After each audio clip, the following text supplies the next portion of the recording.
మంచుకొండ అంచు మీద నుంచి వచ్చు మబ్బుల సందేశం. ఈ తామర మొగ్గకి తప్పదు అన్నది కాముని సావాసం. హాయ్ హంసరెక్క పక్కాది తాళమేసి పలికెను ఆహ్వానం. ఈ అచ్చట ముచ్చట ఇచ్చట తీరగా హెచ్చెను హేమంతం.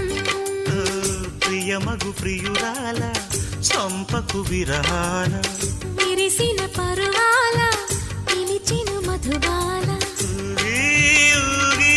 రేగే అందాలే వేసే పూబంధాలే మధురం మధురం సాగే సరాగం మనసా వాచా. కుంకుమ పూల తోటలో కులికే ఓ కుమారి. శంఖములు దిన ప్రేమకి చేశా మదినివాడి.